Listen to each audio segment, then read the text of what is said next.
നമസ്കാരം. Out of ഫോക്കസിലേക്ക് സ്വാഗതം. ഒടുക്കം ഗ്യാൻവാപ്പി പള്ളിയിൽ ഹിന്ദു വിശ്വാസികൾക്ക് പൂജയ്ക്ക് അനുമതി നൽകിയിരിക്കുകയാണ് വാരാണസി ജില്ലാ കോടതി. അപ്പോൾ കാശി വിശ്വനാഥ ക്ഷേത്രം തകർത്താണ് ഔറംഗസീബ് അവിടെ പള്ളി പണിതത് എന്നുള്ളൊരു വാദവുമായി ആരോപണവുമായി ആദ്യം രംഗത്തെത്തിയത് ഹിന്ദുത്വവാദികളാണ്. VHP പോലെയുള്ള ഹിന്ദുത്വവാദികളാണ്. അതിന് പിന്നാലെ ഈ കേസ് കോടതിയിൽ ഇങ്ങനെ ഇതൊരു പരാതിയായി കോടതിയിലെത്തുന്നു. കോടതി പലപ്പോഴും ഇതിനെ എൻ്റർടൈൻ ചെയ്യുന്ന രീതിയിലുള്ള സമീപനം നമ്മൾ കാണുകയാണ്. പിന്നീട് അതിന് സർവേക്ക് അനുമതി നൽകുന്നു. ആ സർവേ റിപ്പോർട്ട് കഴിഞ്ഞ ദിവസം പുറത്തു വരുന്നു. അതനുസരിച്ച് അവിടെ ക്ഷേത്രമുണ്ടായിരുന്നു എന്ന് തെളിയിക്കുന്നതിനുള്ള കൃത്യമായ തെളിവുകൾ കിട്ടിയെന്ന് ആ റിപ്പോർട്ടിലുണ്ട്. അതൊരു സീൽ ചെയ്ത കവറിലാണ് തെളിവ് ഹാജരാക്കിയത്. അപ്പോൾ ഇതിനകത്തുള്ളൊരു പ്രശ്നം, ഈ 1947 ശേഷമുള്ള നിർമ്മിതികൾ അതൊക്കെ ആ സ്റ്റാറ്റസ് കോ നിലനിർത്തണം. അതിനകത്ത് ഇനി എന്ത് വിവാദമുണ്ടായാലും സ്റ്റാറ്റസ് കോ നിലനിൽക്കണമെന്ന് ബാബരി മസ്ജിദിൻ്റെ വിധിയിൽ ഉൾപ്പെടെ ചൂണ്ടിക്കാട്ടിയതാണ്. ആ സ്ഥലത്താണ്, പിന്നീട് ബാബരി പള്ളിയുടെ സ്ഥലത്താണ് ക്ഷേത്രം നിർമ്മിച്ചതെങ്കിൽ കൂടിയും ആ വിധിന്യായത്തിൻ്റെ സമയത്ത് പോലും സ്റ്റാറ്റസ് കോ നിലനിർത്തണം എന്നുള്ളത് രാജ്യത്തുള്ള ഒരു നിയമവും തീർപ്പുമാണ് എന്നുള്ളത് ചൂണ്ടിക്കാട്ടിയതാണ്. പക്ഷേ ഇവിടെ അതൊന്നും നിലനിൽക്കപ്പെടുന്നില്ല എന്നുള്ളതും കൂടിയാണ് നമ്മൾ കാണുന്നത്. അപ്പോൾ ആ വിഷയം നമ്മൾ ആദ്യം സംസാരിക്കുകയാണ്. നിഷാദ്, ബാബരിയുടെ വഴി നീങ്ങുകയാണോ ഗ്യാൻവാപ്പി എന്ന് വിചാരിക്കണം സൈഫു. കാരണം ബാബരി മസ്ജിദ് തകർത്തത് അവിടെ ഒരു ഹിന്ദു ക്ഷേത്രം ഉണ്ടായിരുന്നത് കൊണ്ടാണ് എന്ന് ചൂണ്ടിക്കാണിച്ചുകൊണ്ടാണ്. ബാബരി മസ്ജിദിന് താഴെ ഒരു ഹിന്ദു ക്ഷേത്രമുണ്ട്, അതുകൊണ്ട് ബാബരി മസ്ജിദ് തകർത്ത് അവിടെ ക്ഷേത്രം മാറ്റി ക്ഷേത്രം പണിയണമെന്നാണ് അതിനുവേണ്ടി വാദിച്ചിരുന്ന ആൾക്കാർ ആവശ്യപ്പെട്ടിരുന്ന കാര്യം. പക്ഷേ ആർക്കിയോളജിക്കൽ സർവേയുടെ റിപ്പോർട്ട്, സർവേ ഓഫ് ഇന്ത്യയുടെ റിപ്പോർട്ട് പരിഗണിച്ചുകൊണ്ട് കോടതി അന്തിമ തീർപ്പിൽ പറഞ്ഞത് അവിടെ നിന്നൊരു ക്ഷേത്രാവശിഷ്ടം കണ്ടെടുക്കാനോ ആ ക്ഷേത്രം തകർത്തിട്ടാണ് പള്ളി സൃഷ്ടിച്ചതെന്ന് സ്ഥാപിക്കാനോ കഴിഞ്ഞിട്ടില്ല എന്നുള്ളതാണ്. അപ്പോൾ ആ അനീതിയുടെ നടുവിൽ നിൽക്കുമ്പോഴാണ് ഈ പുതിയ സംഗതി ഉണ്ടാകുന്നതെന്ന് പ്രത്യേകമായി ശ്രദ്ധിക്കണം. അതിൽ വിചിത്രമായതും കൗതുകരമായിട്ടുള്ള കുറേ കാര്യങ്ങളുണ്ട്. ഒന്നാമത്തേത്, ഇപ്പോൾ സൈഫുവിൻ്റെ വീടിരിക്കുന്ന സ്ഥലം എൻ്റെ പൂർവ്വപിതാക്കന്മാരായിട്ടുള്ള ആളുകളുടെ വീട് തകർത്ത് സൈഫുവിൻ്റെ പിതാക്കന്മാർ ഉണ്ടാക്കിയതാണ്. അതുകൊണ്ട് അത് പൊളിക്കാൻ അനുമതി തരണം. ഞാൻ വെറുതെ പോയി കോടതിയിൽ ആവശ്യപ്പെടുകയാണ്. എൻ്റെ കയ്യിൽ ഒരു തെളിവുമില്ല. ഞാൻ പറയുകയാണ് സൈഫുദ്ദീൻ്റെ വീട് എൻ്റെ പൂർവ്വപിതാക്കന്മാരുടെ വീടായിരുന്നു എന്ന ഒരു അവകാശവാദം ഞാൻ വെറുതെ ഉന്നയിക്കുകയും ആ അവകാശവാദം വളരെ ഗൗരവപ്പെട്ട ഒന്നായി കോടതികൾ എടുക്കുകയും എങ്കിൽ കുഴിച്ച് പരിശോധിക്കൂ എന്ന ഉത്തരവിടുകയാണ്. സാധാരണ നിലയ്ക്ക് കോടതികൾ ഒരു സംഗതി പരിശോധിക്കേണ്ട എന്താണ്? ഒരു അവകാശവാദവുമായി ഒരാൾ വരുന്നു, അതിന് അനുരോധമായ തെളിവുകൾ അയാളുടെ കയ്യിലുണ്ട്, വിവരങ്ങൾ അയാളുടെ കയ്യിലുണ്ട്. ആ വിവരങ്ങൾ പരിശോധിച്ച് അതിന്മേലൊരു തുടർ പരിശോധനയ്ക്കാണുള്ള കോടതി പോകേണ്ടത്.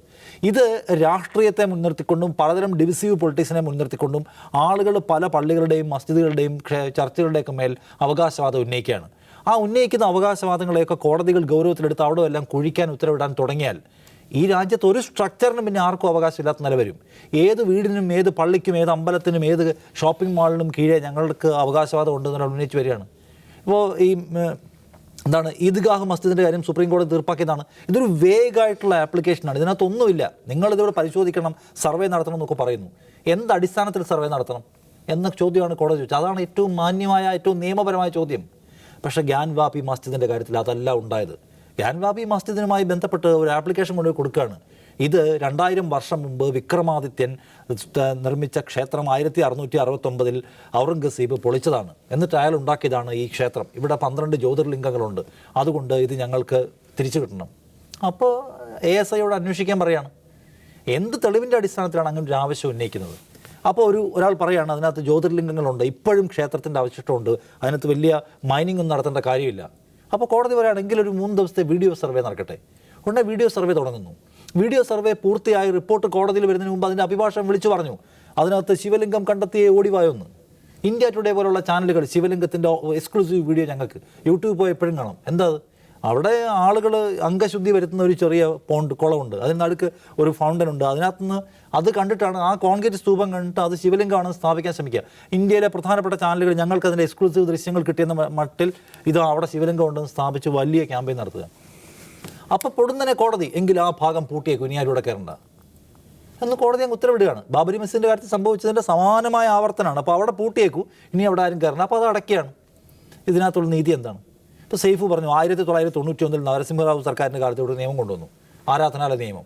അതായത് സ്വാതന്ത്ര്യത്തിന് ശേഷം 1947 സ്വാതന്ത്ര്യം കിട്ടുമ്പോൾ ഈ രാജ്യത്ത് ഏതൊക്കെ സ്ട്രക്ചർ ആരുടെ കയ്യിലായിരുന്നോ അതിന് അങ്ങനെ നിൽക്കണം. ബാബരി മസ്ജിദിൻ്റെ കാര്യത്തിൽ ഒരു തർക്കമുണ്ട്. ബാബരി മസ്ജിദ് ഒരു എക്സെപ്ഷണൽ കേസാണ്, മാറ്റിയെടുത്തത്. ബാക്കി ഒരു മസ്ജിദിൻ്റെ മേലും ഒരു പള്ളിയുടെ മേലും ഒരു ക്ഷേത്രത്തിൻ്റെ മേലും ഒരാൾക്കും അതിൻ്റെ ക്ലെയിം അവകാശപ്പെടാൻ പറ്റില്ല എന്ന് കോടതി പറഞ്ഞു.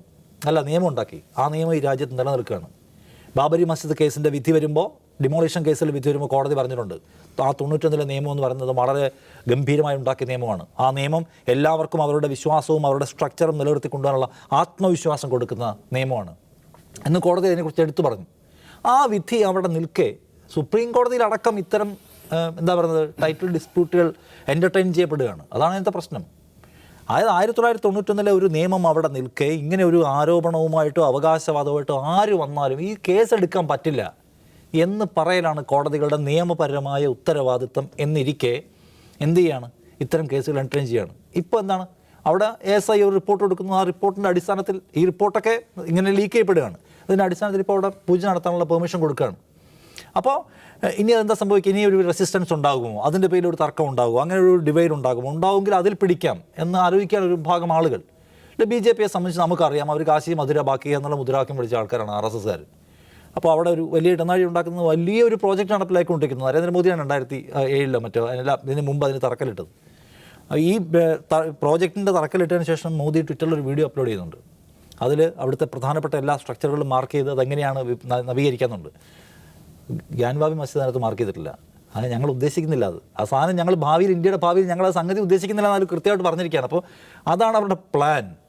2007 മോദി കോയമ്പത്തൂരിൽ വന്നിട്ട് ഭയങ്കര 112 അടി വരെയുള്ള ഒരു ശിവൻ്റെ പ്രതിമ അനാച്ഛാദനം ചെയ്തുകൊണ്ട് പറയുന്നുണ്ട്, കാശി മുതൽ കോയമ്പത്തൂർ വരെ ശിവൻ്റെ അടയാളങ്ങളുണ്ട്, ശിവനെ വിമോചിപ്പിക്കാൻ ലക്ഷ്യം എന്ന് പറയുന്ന മോദിയെ കൃത്യമായിട്ട് ആ ഒരു പ്ലാൻ പ്രസംഗിച്ചിട്ടുണ്ട്, അവർ പറഞ്ഞിട്ടുണ്ട്. അപ്പോൾ അതിൻ്റെ കാര്യങ്ങൾ നടന്നേ വരികയാണ്. അവർക്ക് ആ പ്ലാൻ ഉണ്ടെന്ന് നമുക്ക് പണ്ട് പോലെ അറിയാം. അവരുടെ പ്ലാനിനൊപ്പിച്ച് ഈ രാജ്യത്തെ നിയമങ്ങളെയും സാധാരണ വ്യക്തികളെയൊക്കെ മറികടന്ന് കോടതികൾ പ്രവർത്തിക്കുന്നതാണ് നമ്മൾ അത്ഭുതം ഉണ്ടാക്കുന്ന കാര്യം. ഇനി കീഴ്ക്കോടതികൾ ഇതിനൊക്കെ വഴിപ്പെട്ടു പോയാലും ഇതിൻ്റെ മേലിരിക്കുന്ന പരമാധികാര കോടതികൾ, പരമോന്നത കോടതികൾക്ക് അതിനകത്ത് തിരുത്തു പറയാനുള്ള ബാധ്യതയില്ലേ, ആ ബാധ്യത നിർവഹിക്കപ്പെടുന്നില്ല എന്നുള്ള നിരാശ. അതായത് ഇവിടെ ഞാൻ പറഞ്ഞ മൗലികമായ പ്രശ്നം ഇതാണ്. 91 നിയമമൊന്നുമല്ല ഞാൻ പറയുന്ന പ്രശ്നം. ഒന്നാമത്തെ പ്രശ്നം ഇവിടെ ആർക്കും ഇനി ഉന്നയിക്കാം. ഏത് പള്ളിയുടെ അമ്പലത്തിനടുത്ത് പോയിട്ട് ഞങ്ങളുടെ അപ്പൂപ്പന്മാർ പണിതാണ്, അതുകൊണ്ട് ഇത് പൊളിച്ച് പരിശോധിക്കാനുള്ള പെർമിഷൻ വേണം. ശരി, നടക്കട്ടെ. പൊളിക്കും. ഇത് താഴേക്ക് കുഴിച്ചാൽ എന്തെങ്കിലുമൊക്കെ കിട്ടും സേഫ്. നമ്മൾ എത്ര കാലം കഴിഞ്ഞ് വന്ന മനുഷ്യരാണ്. എന്ത് കുഴിച്ചാലും താഴേന്ന് കിട്ടും. താഴേന്ന് കിട്ടുന്നതിന് അടിസ്ഥാനപ്പെടുത്തി അത് പരിശോധിച്ച് നോക്കിയിട്ട് അതിൻ്റെ ആൾക്കാരെയാണ് ഇതെന്ന് വിധിക്കാൻ നോക്കിയാൽ ഈ രാജ്യത്ത് ആർക്കും അവരുടെ ഒന്നും കൊണ്ട് നടക്കാൻ പറ്റില്ല. എല്ലാ ഖനനങ്ങൾക്കും എന്തെങ്കിലും കിട്ടും. അപ്പോൾ ഒന്നാമത്തെ കാര്യം, ബാബരി മസ്ജിദ് പൊളിച്ച സ്ഥലത്ത് നിന്ന് കിട്ടിയിട്ടുള്ളതൊന്നും ഏതെങ്കിലും തരത്തിലൊരു ഹിന്ദു ക്ഷേത്രം തകർത്ത് ബാബരി മസ്ജിദ് പൊളിച്ചതാണെന്ന് തെളിയിക്കാൻ കഴിയുന്നതല്ല എന്ന് കോടതി വളരെ സുവ്യക്തമായിട്ട് വിധിയിൽ പറയുന്നുണ്ട് എന്നത് ഓർക്കണം. അത് ശശി തരൂർ അടക്കം പറയുന്നു, രാമൻ ജനിച്ച സ്ഥലത്ത് രാമനെ ഒരു ക്ഷേത്രം ഉണ്ടാവണമെന്നുള്ളത് ഹിന്ദുക്കളുടെ ആഗ്രഹമല്ലെന്ന്. രാമൻ ജനിച്ച സ്ഥലം ഏതാണെന്നോ അവിടെ ക്ഷേത്രം ഉണ്ടായിരുന്നു എന്നുള്ളത് സ്ഥാപിക്കാൻ കഴിഞ്ഞിട്ടില്ല എന്ന് പറഞ്ഞുകൊണ്ടാണ് കോടതി ഇത് വിട്ടുകൊടുക്കാൻ തീരുമാനിക്കുന്നത്. അപ്പോൾ അതവിടെ നിൽക്കുകയാണ്. അപ്പോൾ അതിൻ്റെ ഒരു ആവർത്തനം സംഭവിക്കാൻ പോകുന്നു. ഇതിന് എങ്ങനെ ആളിക്കത്തുന്നതിനെക്കുറിച്ച് സ്വപ്നം കാണുന്ന മനുഷ്യരുണ്ട്. അതാണ് നമ്മുടെ ഏറ്റവും വലിയ ആധി. പക്ഷേ കോടതികൾ ഈ കാലത്ത് എന്ത് സമീപനം എടുക്കും എന്നുള്ള ചോദ്യത്തിലാണ് നമ്മുടെ മുമ്പിലുള്ള ഏറ്റവും വലിയ നിരാശ നമ്മൾ കാണുന്നത്. അജിംസ്, ഇന്നിപ്പോൾ പൂജയ്ക്ക് അനുമതി നൽകിയ കോടതി തന്നെയാണോ തോന്നുന്നു ആ സർവേക്ക് ഉത്തരവിട്ടത്? ഞാൻ മനസ്സിലാക്കുന്നത് അങ്ങനെയാണ്. സുപ്രീം കോടതി പക്ഷേ അതിന് തള്ളിയതുമില്ല. ഇപ്പോൾ ലോക്സഭാ തെരഞ്ഞെടുപ്പ് ആസന്നമായിരിക്കുന്നു. ഇനിയിപ്പോൾ ദിവസങ്ങൾ മാത്രമേ ഉള്ളൂ. അതിനു മുമ്പ് ഹിന്ദു വിശ്വാസികൾക്ക് പൂജയ്ക്ക് അനുമതി നൽകുന്നു. എങ്ങനെ കാണുന്നു? അലഹബാദ് ഹൈക്കോടതിയാണ് സർവേക്ക് ഉത്തരവിട്ടത്. ഇത് ഒരു കീഴ്ക്കോടതിയാണ്, വാരാണസി ജില്ലാ കോടതിയാണ്. അപ്പോൾ ഇതിലൊരു തമാശ എന്ന് വെച്ചാൽ 1983 ബാബരി മസ്ജിദിൽ തുറന്ന് അവിടെ പൂജയ്ക്ക് അനുമതി കൊടുത്ത ഒരു ഉത്തരവുണ്ടായിട്ടുണ്ട്. ആ ഉത്തരവ് നടത്തിയ ഒരു ജില്ലാ ജഡ്ജിയാണ്. ഇതൊരു കൃഷ്ണമോഹൻ പാണ്ഡെ എന്നായിരുന്നു അദ്ദേഹത്തിൻ്റെ പേര്. അപ്പോൾ ഇന്ന് ഈ വിധി, ഗ്യാൻവാപ്പിയിലെ വിധി വന്നപ്പോൾ ഹർജിക്കാരുടെ ഒരു വക്കീൽ മാധ്യമങ്ങളോട് പറഞ്ഞത് ഇത് ഹിസ്റ്റോറിക്കൽ ഓർഡറാണ് എന്നാണ്, ചരിത്രപരമായ ഓർഡറാണ്. എത്രത്തോളം? 1983 ജസ്റ്റിസ് KM പാണ്ഡെ പൂജയ്ക്ക് അനുമതി കൊടുത്തുകൊണ്ട് ഉത്തരവിട്ടതുപോലെ ചരിത്രപരമായ ഒരു ഉത്തരവാണെന്നാണ്. ഒരു കീഴ്ക്കോടതി ജഡ്ജിയുടെ ഉത്തരവിട്ടിയാണ് പറയുന്നത്. ഈ ഉത്തരവിൽ പറയുന്നത് 7 ദിവസത്തിനകം അതിനുള്ള സൗകര്യം ഒരുക്കണം എന്നാണ് പൂജയ്ക്ക്. പൂജയ്ക്ക് എവിടെ സൗകര്യം എന്ന് വെച്ചാൽ ഈ മസ്ജിദിൻ്റെ എൻട്രൻസിന് തൊട്ട് താഴെ ഒരു ബേസ്മെൻ്റ് ഉണ്ട്. ആ ബേസ്മെൻറ്റിലേക്ക് ഇറങ്ങുന്ന ഭാഗം, അതായത് മസ്ജിദിൻ്റെ സ്ട്രക്ചർ ഇങ്ങനെ മുകളിൽ നിൽക്കുന്നു, തൊട്ട് ചേർന്നാണ് കാശി വിശ്വേശ്വര ക്ഷേത്രം. അപ്പോൾ വിശ്വേശ്വര ക്ഷേത്രത്തിൻ്റെ മുൻവശത്ത് നന്ദിയുടെ ഒരു വിഗ്രഹമുണ്ട്. അതായത് ശിവൻ്റെ വാഹനമായ നന്ദിയുടെ വിഗ്രഹം മുഖം തിരിച്ച് നിൽക്കുന്ന പള്ളിയിലേക്കാണ്, പള്ളിയുടെ ഭാഗത്തേക്കാണ് നോക്കി വെക്കുന്നത്. അപ്പോൾ ഈ മസ്ജിദിൻ്റെ എൻട്രൻസിൻ്റെ തൊട്ട് താഴെ ഒരു ബേസ്മെൻറ്റാണ്. ആ ബേസ്മെൻറ്റ് എന്ന് പറഞ്ഞാൽ അത് ഏതൊക്കെയോ സ്ട്രക്ചറൽ ഇതിനുവേണ്ടി ആർക്കിടെക്ചറൽ എന്തെങ്കിലും കാര്യങ്ങൾക്കായിരിക്കും. അതിൻ്റെ അടിയിൽ ഇങ്ങനെ ഓവുചാലുകളുണ്ട്, പൈപ്പ് ഇട്ടിട്ടുണ്ട്. അപ്പോൾ ഈ വീഡിയോ സർവേ നടന്നപ്പോൾ പറഞ്ഞിട്ട് ഈ പൈപ്പ് ഇട്ടിരിക്കുന്ന ഇവിടെ മുമ്പ് ഒരു തടാകം ഉണ്ടായിരുന്നു, ആ തടാകത്തിലെ വെള്ളം ഊർത്തി കളയാൻ വേണ്ടിയാണെന്നൊക്കെ അതിൽ ആ വീഡിയോയിൽ ആളുകൾ പറയുന്നുണ്ട്. എന്താണെന്ന് ആർക്കറിയാൻ അറിയില്ല. അപ്പോൾ ഈ ബേസ്മെൻറ്റിലാണ് പൂജ നടത്താൻ പറയുന്നത്. ഏത് അത് ഉണ്ടാക്കാൻ പോകുന്ന ഒരു തർക്കമുണ്ട്. കാരണം വെച്ചാൽ മുകളിൽ ആരാധന നടന്നുകൊണ്ടിരിക്കുന്ന ഒരു മസ്ജിദാണത്. അപ്പോൾ ഈ ഉള്ളൂഖാന നിൽക്കുന്ന സ്ഥലം, അംഗശുദ്ധി വരുത്താനുള്ള ഹൗല് നിൽക്കുന്ന സ്ഥലത്തേക്കാണ് പ്രവേശനം അനുവദിച്ചിട്ടുള്ളത്. അവിടെ നിലവിൽ ആരാധന നടക്കുന്ന ഒരു മോസ്കാണ്. അതിൻ്റെ അടിയിൽ പൂജ നടത്താൻ അനുമതി കൊടുക്കുക എന്ന് പറഞ്ഞാൽ ആ ജഡ്ജ്മെൻറ്റ്, ആ ഉത്തരവിനെ പറ്റി ഇൻസെയിൻ എന്നാണ് പറയാനുള്ളത്. ശുദ്ധമായ പ്രാന്തടം കാണിക്കുന്നു. ഒന്ന് ആലോചിച്ചു, ഇന്ത്യ പോലെ ഒരു രാജ്യത്ത് മറ്റു ഒരു മതസ്ഥർ ആരാധന നടത്തുന്ന ഒരു ആരാധനാലയത്തിൻ്റെ ബേസ്മെൻറ്റിൻ്റെ അടിയിൽ പോയി മറ്റൊരു വിഭാഗത്തിന് പൂജ നടത്താൻ അനുമതി കൊടുക്കുക, അതും ഡിസ്പ്യൂട്ടുള്ള ഒരു സ്ഥലത്ത്. ഒരു സാമാന്യ ബുദ്ധിയുള്ള ഒരു ന്യായാധിപന് അങ്ങനെ ഒരു ഓർഡർ ഇടാൻ കഴിയില്ല. അത് വലിയ വലിയ പ്രശ്നം ഉണ്ടാകും. അതുകൊണ്ടാണ് ഇതിനെ ഹിസ്റ്റോറിക്കൽ എന്ന് ഈ ഹർജിക്കാരുടെ വക്കീൽ പറയുന്നത്. ഇത് തന്നെയാണ് ബാബരി മസ്ജിദിന് സംഭവിച്ചത്. അപ്പോൾ ഈ കാര്യത്തിൽ ഇതിപ്പോൾ കൂടുതൽ കോംപ്ലിക്കേഷൻ ആവും, ഭയങ്കര കോംപ്ലിക്കേഷൻ ആവും. കാരണം ഇതൊരു സിവിൽ ഡിസ്പ്യൂട്ട് ആയതുകൊണ്ട് ഈ സിവിൽ ഡിസ്പ്യൂട്ടിൽ പെട്ടെന്ന് തീരില്ല. എന്ന് മാത്രമല്ല ഈ ഡിസ്പ്യൂട്ട് ഇങ്ങനെ കൂടുതൽ കാലം നിലനിർത്താനാണ് പൊതുവെ ശ്രമിക്കുക. എന്നാലാണ് അതിൻ്റെ ഒരു പൊളിറ്റിക്കൽ ഗെയിൻ ഉണ്ടാക്കാൻ കഴിയുള്ളൂ. അപ്പോൾ ഇതിങ്ങനെ നിർത്തുക, അതിനോട് മറ്റുള്ളവർ ഇപ്പോൾ ബാബരി മസ്ജിദിൻ്റെ സമയത്ത് ഈ റാം ജന്മഭൂമി മൂവ്മെൻറ്റ് തുടങ്ങുന്ന സമയത്ത് ബാബരി മസ്ജിദ് ആക്ഷൻ കമ്മിറ്റി എന്നുകൊണ്ട് വേറെ കമ്മിറ്റി ഉണ്ടായിരുന്നു. അവർ ഇതിനുവേണ്ടി നിയമപരമായ പോരാട്ടം നടത്തുകയാണ്. പക്ഷെ അങ്ങനെ ഒരു റെസിസ്റ്റൻസ് ഈ ഗ്യാൻവാപ്പിയുടെ കാര്യത്തിൽ ഉണ്ടാകുന്നില്ല. ബാബരി മസ്ജിദ് ഉണ്ടായതുപോലെ ഒരു ഇന്ത്യ മുഴുവൻ ഇതൊരു ഭയങ്കര പ്രശ്നമാണല്ലോ, ഞങ്ങളുടെ അസ്തിത്വത്തിന് മേലുള്ള ഒരു പ്രശ്നമാണല്ലോ എന്ന് മുസ്ലിങ്ങൾ അങ്ങനെ ചിന്തിക്കുകയോ അതിനുവേണ്ടി വോക്കലായിട്ട് എന്തെങ്കിലും സംസാരിക്കുകയോ അതിനുവേണ്ടി ആക്ഷൻ കമ്മിറ്റി ഉണ്ടാക്കുകയൊന്നും ചെയ്യുന്നില്ല. അതെന്താണെന്ന് വെച്ചാൽ ഇതൊരു നിയമപരമായിട്ട് നടക്കട്ടെ എന്നുള്ളൊരു ഒരു സൈലൻസ് കാണുന്നില്ലേ? സേഫിനത് തോന്നുന്നില്ല. ബാബരി മസ്ജിദിൻ്റെ ആ കാലത്ത്, അതായത് 90s ശബ്ദമുഖരിതമായിരുന്നു. അതായത് ഒരു വശത്ത് രാമജന്മഭൂമി ഈ രഥയാത്ര നടക്കുന്നു, രഥയാത്ര കടന്നു പോകുന്ന സ്ഥലത്ത് കലാപങ്ങളുണ്ടാകുന്നു, ബോംബെ കലാപം നടക്കുന്നു. ബോംബെ കലാപത്തിലാണ്ട് 1000-ഓളം പേരാണ് മരിക്കുന്നത്. അപ്പോൾ കലാപങ്ങൾ നടക്കുന്നു, ആളുകൾ കൊല്ലുന്നു, ആക്രോശങ്ങൾ നടക്കുന്നു, ജയ് ശ്രീറാം വിളി നടക്കുന്നു, രഥയാത്ര നടക്കുന്നു. ഇതങ്ങനെയല്ല, ഇതൊരു നിയമപരമായ പോരാട്ടമാണ്. ഇന്ന് സോഷ്യൽ മീഡിയ ഉണ്ട്, അതിന് പകരം ഇന്ന് സോഷ്യൽ മീഡിയ ഉണ്ട്. പക്ഷേ അങ്ങനെ ഒരു സെൻറ്റിമെൻറ്റ്സ് ഉണ്ടാവുന്നില്ല. അപ്പോൾ ഇതിൻ്റെ ഒരു പൊളിറ്റിക്കൽ ഗെയിൻ വരണമെങ്കിൽ, രാഷ്ട്രീയമായി ഇതുകൊണ്ട് നേട്ടം ആർക്കെങ്കിലൊക്കെ ഉണ്ടാവണമെങ്കിൽ എന്ത് വേണം? ബഹളം ഉണ്ടാവണം, കലാപം ഉണ്ടാവണം. അങ്ങനെയൊന്നും ഉണ്ടാവുന്നില്ല. ഇത് നിയമപരമായിട്ട് പോരാട്ടമായിട്ട് പോകുന്നു. പക്ഷെ ഇവിടുത്തെ പ്രശ്നം അത്തരം അവസ്ഥയിലേക്ക് സിറ്റുവേഷനെ കൊണ്ടുപോകാൻ കോടതികൾ കൂട്ടുനിൽക്കുന്നു എന്നുള്ളതാണ്. ഈ കേസ് സുപ്രീം കോടതിയിൽ വന്നതാണല്ലോ. സുപ്രീം കോടതി സാധാരണ രീതിയിൽ നിയമപരമായി നോക്കിയാൽ നിഷാദ് പറഞ്ഞ പോലെ എടുത്ത് ചവറ്റുകൊട്ടയിൽ ഇടേണ്ട ഒരു ഹർജിയാണ് അനുവദിച്ചു കൊടുക്കുന്നത്. സുപ്രീം കോടതിയിൽ നിന്നാന്ന് ഓർക്കണം. അപ്പോൾ ഈ ഒരു തർക്കത്തെ കാലം പിന്നീട് ചരിത്രം രേഖപ്പെടുത്തുക കോടതികൾ വഷളാക്കിയ ഒരു തർക്കമെന്നായിരിക്കും. കാരണം ഇത് വളരെ എവിഡൻ്റാണ്. എന്താണ് ചെയ്യേണ്ടത്, നിയമപരമായിട്ട് എന്താണ് ചെയ്യേണ്ടത് എന്നുള്ളത് എവിഡൻ്റ് ആയിരിക്കെ ഇത് കോടതികൾ വഷളാക്കിയ ഒരു തർക്കമായിട്ട് പിന്നീട് രേഖപ്പെടുത്തപ്പെടും.